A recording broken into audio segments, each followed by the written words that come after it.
சிறப்பு குழந்தையை 11ஆம் வகுப்பில் சேர்க்க மறுக்கும் அரசு பள்ளிகள். கோவை ஆட்சியரிடம் மாணவனின் தாய் மனு. கோவை செட்டி வீதியைச் சேர்ந்த வரலட்சுமி என்பவரின் சிறப்பு குழந்தை கோவை காந்தி பார்க் சல்லிவன் வீதியில் உள்ள மாரண்ண கவுண்டர் உயர்நிலைப் பள்ளியில் 1ஆம் வகுப்பு முதல் 10ஆம் வகுப்பு வரை சிறப்பாக படித்து 10ஆம் வகுப்பு அரசு பொதுத் தேர்வில் ஆசிரியர்களின் உதவியுடன் தேர்வெழுதிய அந்த மாணவன் 300 மதிப்பெண்கள் பெற்று தேர்ச்சியடைந்துள்ளார். அதைத் தொடர்ந்து மேல்நிலை கல்விக்காக 11ஆம் வகுப்பில் சேர்த்தபோது கோவையில் உள்ள அரசு பள்ளிகள் மறுப்பதாக குழந்தையின் தாயார் வேதனையுடன் தெரிவித்தார். சில அரசு பள்ளிகளில் உங்கள் மகனை தனியார் பள்ளியில் படிக்க வையுங்கள் என்று மனசாட்சி இல்லாமல் பேசுவதாகவும், தனியார் பள்ளிகளில் 2 லட்சம் முதல் 3 லட்சம் வரை செலவாகும் என்கிறார்கள். எங்களுக்கு அந்த அளவிற்கு வசதி வாய்ப்புகள் இல்லை என்று கண்ணீர் மல்க அவர் கூறினார். மேலும் எந்த பள்ளியிலும் தனது மகனை சேர்க்காததால் கோவை மாவட்ட ஆட்சியரை சந்தித்து மனு அளிக்க வந்ததாகவும், அனைத்து திறமைகளும் கொண்ட தனது மகனுக்கு 11ஆம் வகுப்பு படிக்க மாவட்ட ஆட்சியர் உதவி புரிய வேண்டும் என்றும் தாயார் கேட்டுக் கொண்டார். மானகவுண்டர் ஸ்கூல்ல 10th வரைக்கும் 1ஆம் கிளாஸ் வரைக்கும் 10th வரைக்கும் படித்தாங்க. அந்த ஸ்கூலில் இப்போ 11th 12th இல்லைங்க. அதனால் ஸ்கூலு டிசி கொடுத்துட்டாங்க. டிசி கொடுத்தனால நான் நார்மல் ஸ்கூலில் எல்லா ஸ்கூலுக்கும் போனேங்க. எல்லா ஸ்கூல்லையுமே இவனை எடுத்துக்க மாட்டேங்காங்க. கேட்டால் டீச்சர்ஸ் இல்லை 11th 12th டீச்சர்ஸ் இல்லைன்னாங்க.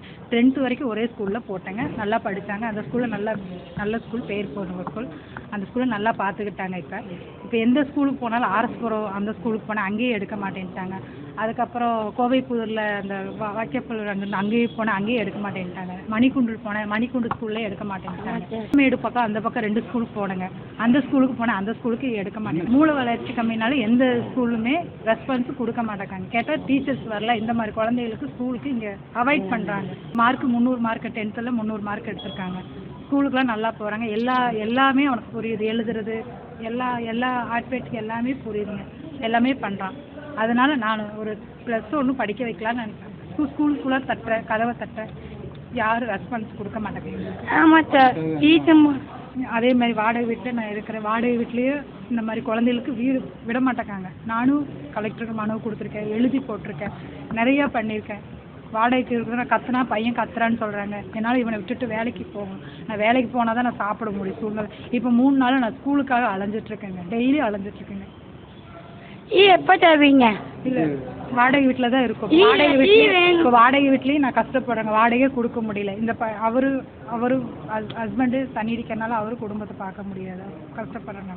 மனு கொடுத்துருக்குங்க. மனு நிறைய மனு இங்கே ஆர்எஸ்புரத்தில் ஒரு மனு கொடுத்துருக்கேன். குடிசை மையத்தில் ஒரு மனு கொடுத்துருக்குங்க. எல்லா எப்போ தருவீங்க? எதுக்கட்டாலும் ரெஸ்பான்ஸ் இல்லை. ஃபோனில் மெசேஜ் வரல, எதுவுமே வரங்க. எனக்கு வரல. எல்லாமே பண்ணுங்க, எதுவுமே கிடைக்கலங்க. எதுவுமே கிடைக்கல. கேட்டால் நாங்கள் இந்த பையனை வச்சுட்டு டெய்லி இவன் பேரில் தான் எழுதி கொடுத்தேன். இவன் பேர்லேயே ரெஸ்பான்ஸ் எதுவுமே எங்களுக்கு கிடைக்கல. அது மாணவ கவுண்டர் ஸ்கூல், காந்தி பார்க் பக்கத்தில் மாணவ கவுண்டர் ஸ்கூல்னு சொல்லி இருக்குங்கப்பா. அவங்க சொல்லி தான் இப்போ 2-3 ஸ்கூல் கேட்டோம். எதுவுமே இல்லை. எல்லாமே எடுத்துட்டேன்னு தான் சொல்கிறாங்க. அப்படி ப்ரைவேட்டில் தான் இருக்குங்க சார். ப்ரைவேட்டில் 1 லட்ச ரூபா 1.5 லட்ச ரூபா கேட்குறேன். நான் 1.5 லட்ச ரூபா கொடுத்து நான் படிக்க வைக்கிற நிலைமையில் நான் இல்லைங்க. என் பையனை 1.5 லட்ச ரூபா நான் சம்பாரிச்சு நான் குடும்பத்தை பார்க்குற மாதிரி தான் நான் இருக்கேங்க. நான் வேலைக்கு போனால் தான் சாப்பிட்ற சூழ்நிலை இருக்குது. படிச்சு வச்சிட்டேன். சரி, நல்லா இருக்கிற பையனை லைஃப் வேஸ்டா பண்ண வேண்டாம். இந்த பையனை படிக்க வைக்கலாம், ஒரு 10th படிக்க வைக்கலான்ட்டு எனக்கு ஒரு ஆசைப்படுறேன்.